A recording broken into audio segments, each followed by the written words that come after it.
Sensitive colour है और उसमें भी एक वेवलेंथ स्पेशली 5550 एंगस्ट्रॉम सबसे ज़्यादा सेंसिटिव है। इसके बाद फिर हमने पढ़ा था कि आँख का जो सेंसिटिविटी है रेड कलर के लिए कम है। फिर मैंने पढ़ा था कि फोटोग्राफिक फिल्म की भी सेंसिटिविटी रेड कलर के लिए कम है। तो क्वेश्चन आया कि रेड कलर के लिए दोनों की सेंसिटिविटी कम है, हमारे आँख का और फोटोग्राफिक फिल्म का। तो क्वेश्चन आया कि फिर हम लोग रेड सिग्नल क्यों यूज़ करते हैं। तो उसका 3 कारण बताया था कि मोर स्पीड, लेस रिफ्रैक्शन और लेस स्कैटरिंग, ये पढ़ा था। वो कहानी हो गई कि रेड क्यों यूज़ करते, वो ख़त्म हो गया। इसके बाद फिर हम लोगों ने बच्चों ये बोला था कि जो हमारा लाइट जब हम समझ गए और उसे हम आगे ले जाएंगे तो क्या चाहिए, मीडियम, और क्या चाहिए, पाथ। तो मीडियम में कौन कौन सा मीडियम की बात हो गई थी, dispersive medium, non dispersive medium और आइसोट्रॉपिक और एनिसोट्रॉपिक, यहाँ तक हो गया था। अब यहाँ से हम आगे चलेंगे। तो बच्चों इसमें हम पढ़ेंगे पाथ। अब पाथ की बात करेंगे। अब लाइट जिस पाथ पे चलेगा ना उसको एक्सप्लेन करेंगे। अब अगर ये लिखा जाए distance covered by light,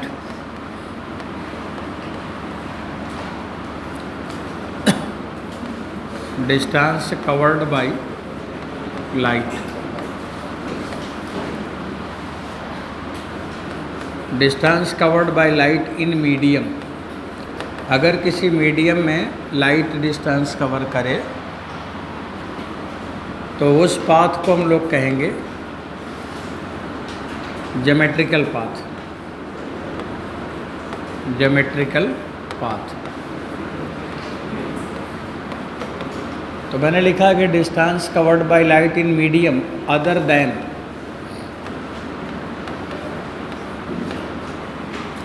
air oblique free space. Air और फ्री स्पेस को छोड़कर किसी भी मीडियम में लाइट जो भी चलेगी, जितना भी दूरी चलेगी, उस पाथ को हमें कहना है ज्योमेट्रिकल पाथ। वो geometrical path.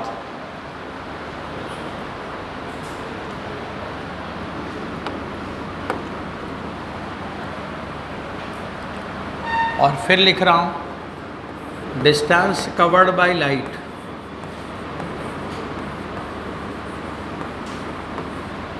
Distance covered by light in air oblique free space.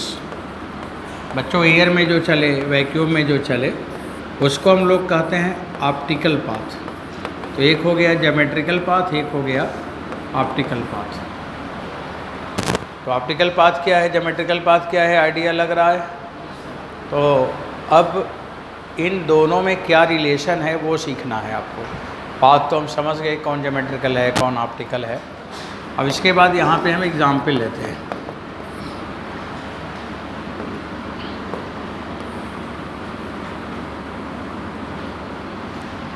अब बच्चों देखो, इसका रिफ्रैक्टिव इंडेक्स म्यू है, इस मीडियम का रिफ्रैक्टिव इंडेक्स म्यू है, ये मीडियम है। और यहाँ से लाइट आ रही है, लाइट की स्पीड क्या है, c है।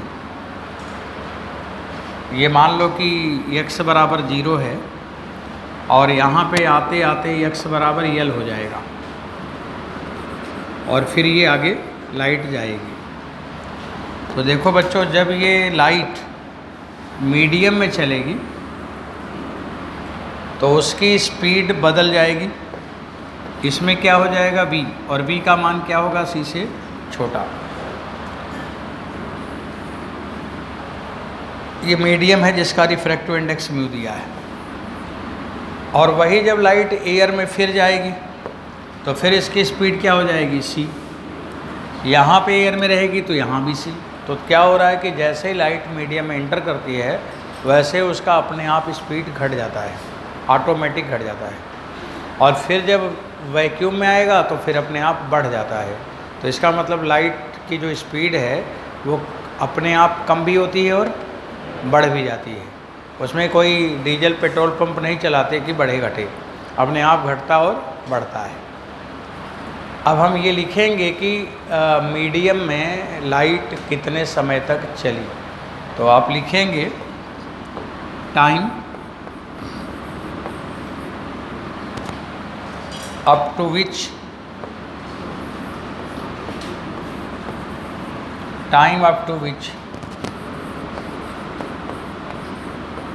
लाइट कवर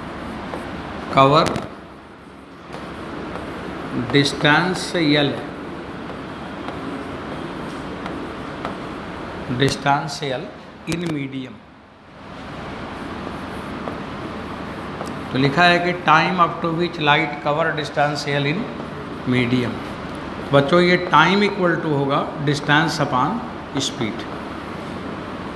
ये टाइम हो गया डिस्टेंस अपॉन स्पीड, जहाँ पे भी क्या है, speed of light in medium. ये लाइन समझ आ रही है?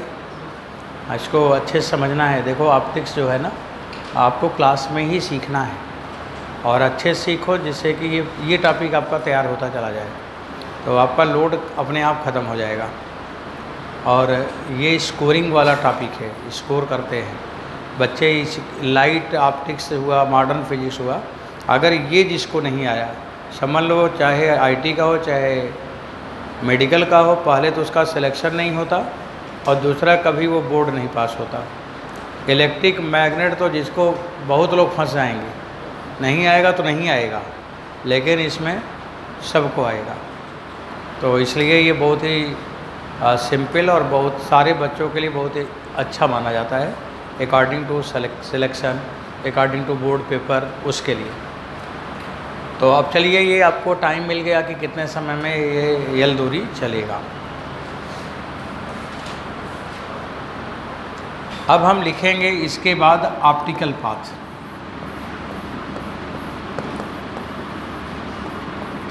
अभी लाइट किस में चला था, वैक्यूम में चला था कि मीडियम में? तो बच्चों अगर मीडियम में चला था तो मीडियम में जो यल दूरी चला वो यल क्या है, उसका ज्योमेट्रिकल पाथ। और अब हम ऑप्टिकल पाथ लिखेंगे, एक लाइन लिखेंगे distance covered by light, distance covered by light in vacuum या in free space, in free space. Distance covered by light in free space for equal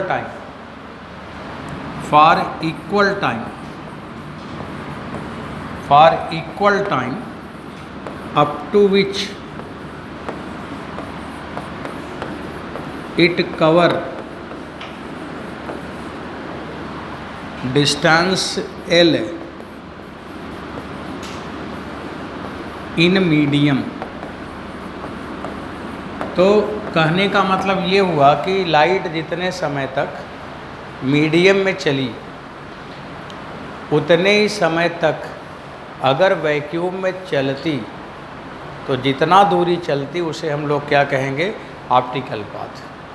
जैसे कोई स्टूडेंट नॉन डिजर्विंग टीचर के पास अपना 1 महीना ख़राब कर दिया, रोज़ क्लास में आना जाना, ट्रायल करना, झोला लेके आ जा रहे हैं, तो 1 महीना तो ख़राब कर दिए।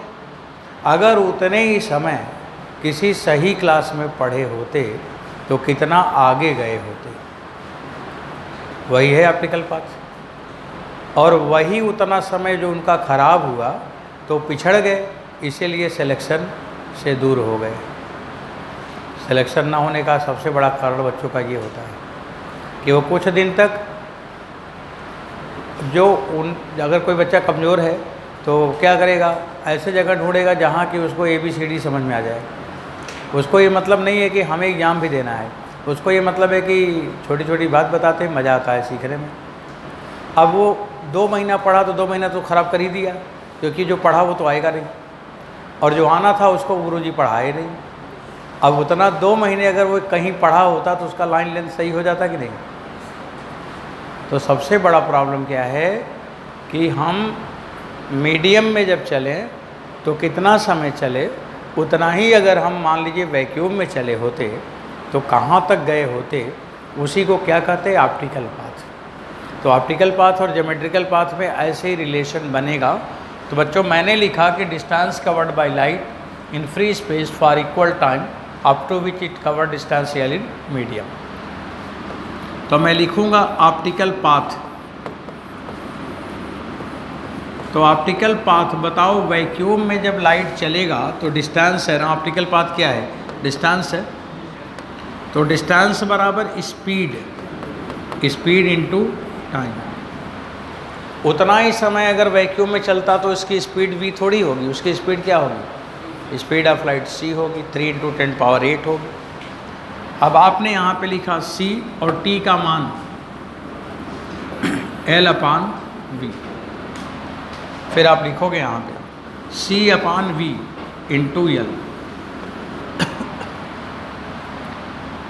अब C/v क्या होगा, म्यू इंटू L। ये रिफ्रैक्टिव इंडेक्स है, speed of light in free space upon speed of light in medium.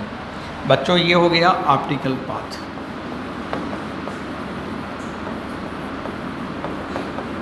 ये ऑप्टिकल पाथ हो गया।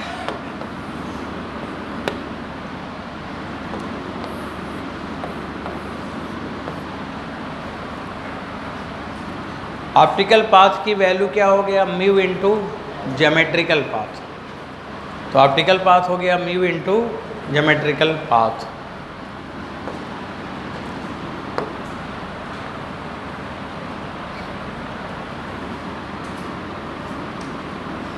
यहाँ पे एल क्या है, ज्योमेट्रिकल पाथ।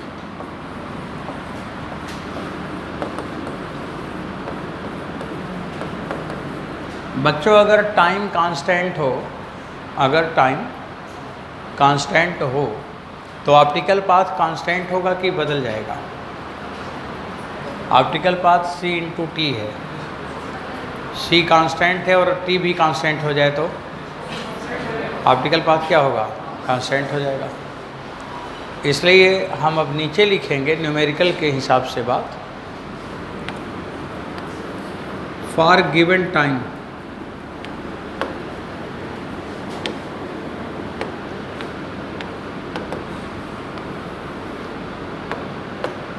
बच्चों लिखोगे फॉर गिवन टाइम।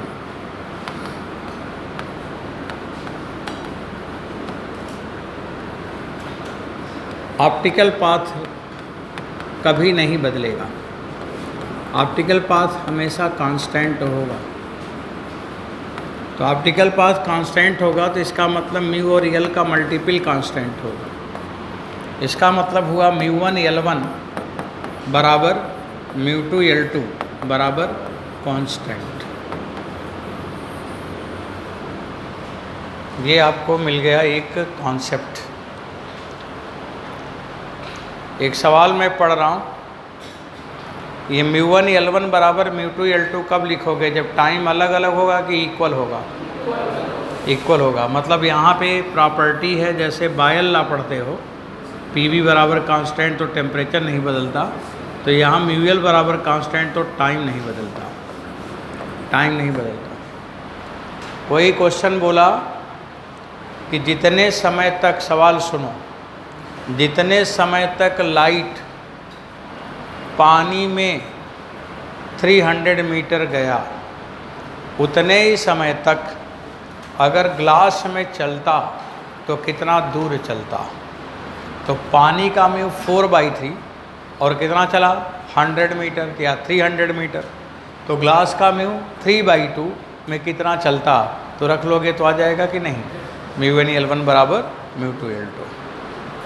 अब एक नीचे सवाल भी लिखूंगा। आपको याद है मैंने लाइट की 3 प्रॉपर्टी बताई थी। एक बोला था फ्रीक्वेंसी नहीं बदलता, दूसरा बोला था कलर नहीं बदलता, और तीसरा बोला था ऑप्टिकल पाथ नहीं बदलता। यही है ऑप्टिकल पाथ, ये प्रॉपर्टी है, ये नहीं बदलता, कांस्टेंट है। आगे बढ़ाऊँ अब? एक सवाल लिख लो आप। If light cover 300 meter in water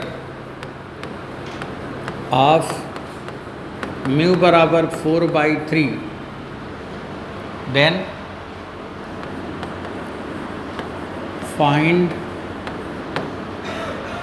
covered distance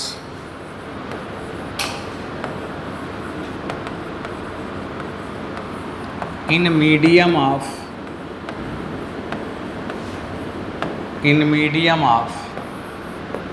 mu बराबर 3/2 फॉर इक्वल टाइम इंटरवल। ये टाइम कांस्टेंट जरूर दिया रहेगा, फॉर इक्वल टाइम इंटरवल है, लगा लोगे।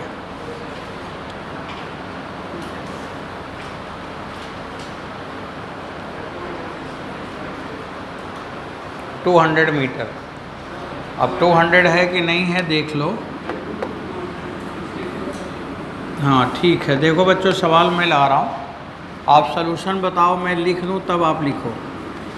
अभी लिख रहे होंगे, मैं सवाल लाने लगा तो आप बता दो। पहले क्या लिखोगे? μ1 L1 बराबर μ2 L2। μ1 माने पहले वाटर में गया 4/3 और कितना दूर गया? 300 मीटर। दूसरी बार 3/2 में जाएगा, अंतर्यामी नहीं हो, वही पूछा है कितना जाएगा। अब ये यहाँ से सॉल्व करोगे तो 400 × 2 800/3 मीटर, और ये हो गया L2 बराबर 800/3 मीटर। सही है? तो अब ये सवाल आता है तो ऐसे लग जाता है। नहीं समझ आया क्या? चलो एक दूसरा सवाल लिखो बच्चों।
बच्चों क्वेश्चन सुनो। अभी आपने जो सवाल लगाया उसमें म्यू का मान फिक्स था, सभी जगह 3/2 है तो 3/2 था, लेकिन कोई ज़रूरी नहीं है कि म्यू फिक्स हो, बदल भी सकता है। अभी वाले सवाल में म्यू का मान बदल रहा है। यहाँ पे कैसे बदल रहा है? x के साथ 1 + x के हिसाब से, तो अलग अलग जगह अलग अलग म्यू होगा। तो सवाल में पूछा है कि बताओ ये लाइट 100 मीटर प्लेट को कितने समय में पार करेगा। तो time in which light cross 100 metre thick plate, optical plate. तो लिखा है find time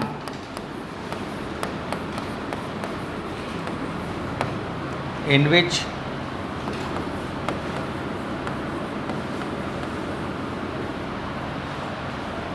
light cover 100 metre in plate. तो find time in which light cover 100 metre in plate. बच्चों ये सवाल को लगा के तब फिर अंतिम एक बात बताएंगे, फिर आपको नया चैप्टर शुरू करेंगे। ये भी बेसिक पढ़ रहे हैं आप।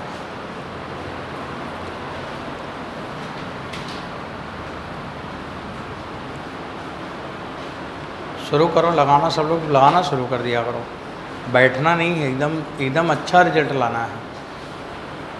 और उसके लिए जो चीज़ जितना पहले पढ़ लोगे उतना वो ज़्यादा नंबर पेपर में आएगा, और जो एग्ज़ाम तक घिसते रहोगे उसी में नंबर कम आएगा।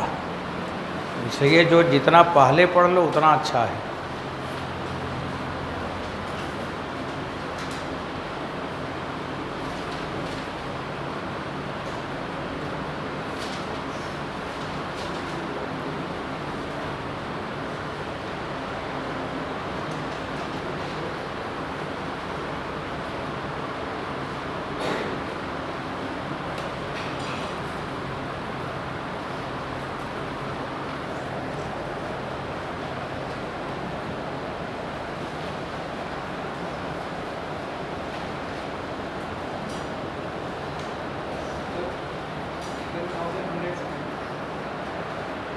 ठीक, अभी मैं एक्सप्लेन करूँगा, थोड़ी देर में मैं लगाने चल रहा हूँ।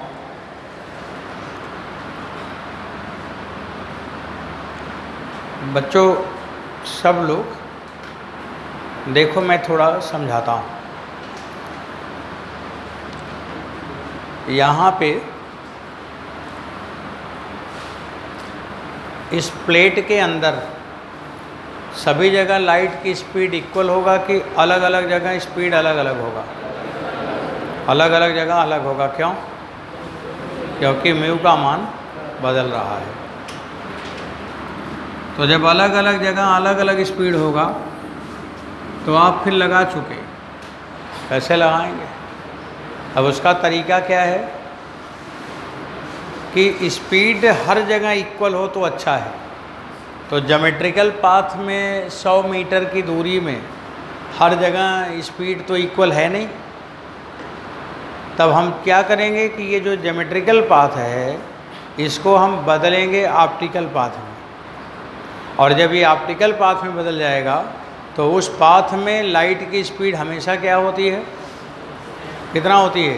3 × 10⁸। और आपने पढ़ा है कि जितना समय ज्योमेट्रिकल में चलेगा उतना ही समय ऑप्टिकल में चलेगा। तो फिर ऑप्टिकल में जितना टाइम लगेगा उतना यहाँ भी लगेगा। तो इसलिए मेरा सबसे पहला टारगेट क्या है? ऑप्टिकल पाथ को बदलना। किस में?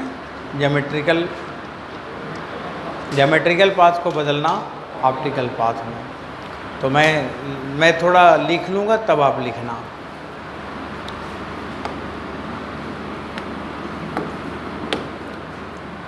सॉल्यूशन के पार्ट में आप हैं, दोबारा से फिगर बनेगा, और एक बच्चों में छोटा सा यहाँ पे स्ट्रिप लूँगा। इसलिए लूँगा कि म्यू की वैल्यू तो बदल ही रही है।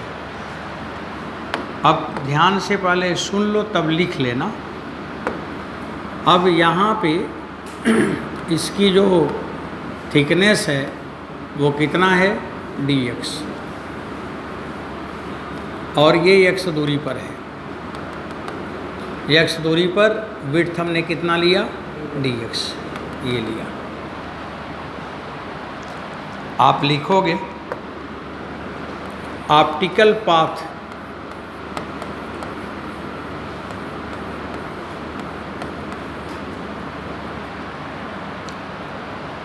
बराबर म्यू इंटू, फार्मूला एक बार, mu into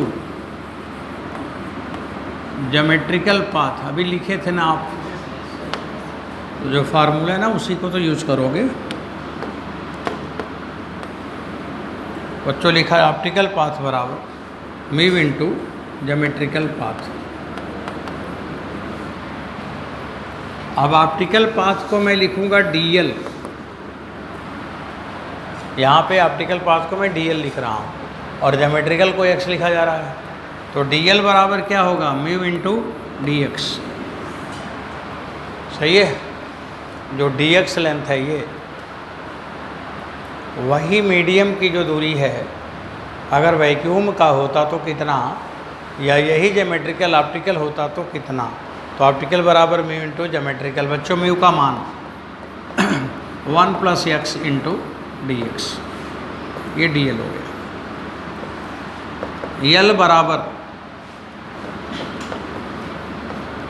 1 + x dx, limit कहाँ से कहाँ तक, x चला 0 से लेके 100 मीटर तक। फिर आप लिखोगे ऑप्टिकल पाथ यल बराबर इंटीग्रेशन करो तो x + x²/2, लिमिट 0 से 100, वैल्यू रखो 100 + 100 × 100/2, 100 + 5000 बराबर 5100 मीटर। क्या समझा कि जितने समय तक वो 100 मीटर चला मीडियम में, उतने समय अगर वैक्यूम में चला होता तो कितना दूरी चला गया होता, 5100 मीटर। तो optical path 100 meter, geometrical path 100 meter, optical के किसके बराबर है, 5100 मीटर। बताओ ये क्लियर हुआ? मेरे को क्या समझ आया कि जितने समय तक लाइट मीडियम में 100 मीटर चली, उतने समय तक अगर वैक्यूम में चली होती तो वो कितना चलती, 5100 मीटर। अब आपको निकालना है टाइम। बच्चों अब टाइम निकालोगे। टाइम इक्वल टू होगा डिस्टेंस अपॉन स्पीड, और वैक्यूम में स्पीड क्या होगी, स्पीड ऑफ लाइट। अब आप L/c लिखोगे 5100/3 × 10⁸। इसको डिवाइड करोगे 16 × 10⁻⁻⁶, आंसर आया 17 माइक्रोसेकंड। फिनिश। तो 17 माइक्रोसेकंड में वो लाइट उस मीडियम में 100 मीटर चलेगी। आप बताइए ये सवाल समझ आया? हाँ बच्चों, ये सवाल समझ आया नहीं मतलब समझ में आना ही होगा, ये आपको आना ही पड़ेगा, इसको सीखना ही पड़ेगा, और नहीं तो हमें बताओ, मैं फिर समझाऊंगा। पहला काम यही होता है कि जो मीडियम है वो ज्योमेट्रिकल पाथ है, उसको आप ऑप्टिकल पाथ बना लो, और ऑप्टिकल पाथ जब आ जाए तो वहाँ स्पीड c लिखना है, तो टाइम हो जाएगा डिस्टेंस अपॉन स्पीड, आंसर आ गया। समझ आया?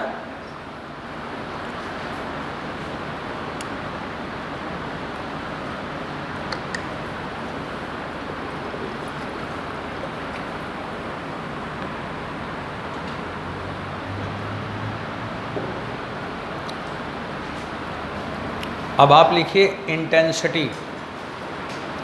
Intensity of light.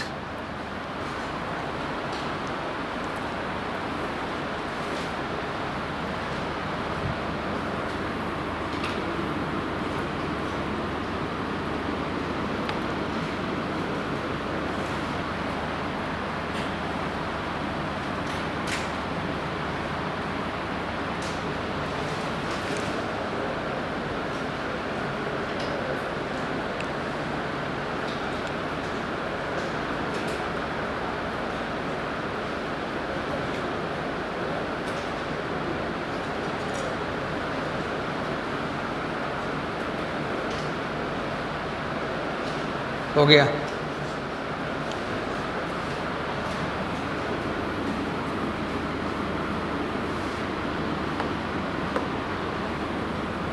तो बच्चों आप लिखोगे इंटेंसिटी ऑफ लाइट।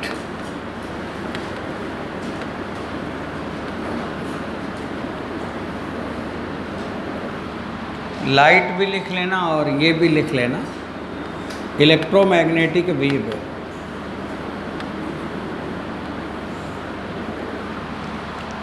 लाइट अगर हम बोलेंगे तो जो लाइट में बातें होंगी वही ईएम वेव में होगा, क्योंकि लाइट क्या है, ईएम वेव का ही तो पार्ट है। अब इसको देखो, इंटेंसिटी आपको मैं थोड़ा समझाऊंगा, ध्यान से पहले सुनेंगे तब फिर आगे बढ़ा जाएगा। बच्चों देखो, ये मान लो ये कोई मीडियम है, अब यहाँ पे ये वेव आ रही है, ये लाइट वेव है, ऐसे।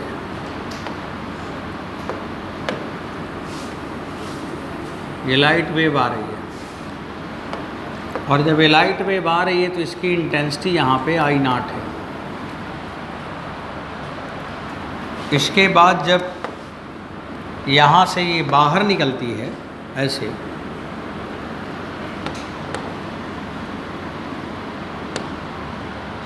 ऐसे बाहर निकलती है,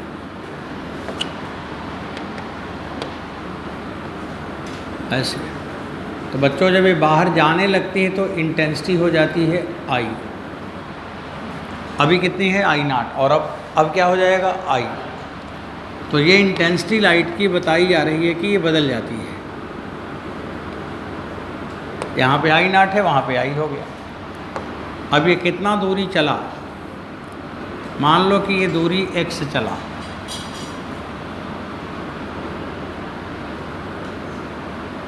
या मान लो कि ये L चला, तो क्वेश्चन आता है कि I0 अगर हमें मालूम है तो I कितना होगा, मतलब वहाँ पे इंटेंसिटी घट जाएगी तो कितना होगा। बच्चों ये क्वेश्चन है कि I पे हम क्वेश्चन मार्क दे रहे हैं, आपको यही निकालना है। इसमें इंफॉर्मेशन क्या दिया है, I0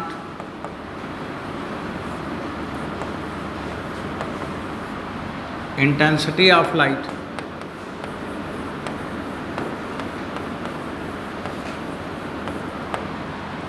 इन फ्री स्पेस,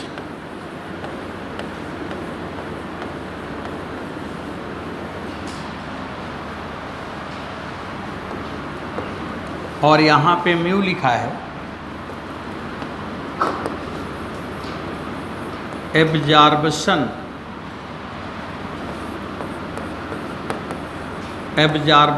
कोफिशिएंट। उस लाइट की इंटेंसिटी क्यों घट रही है।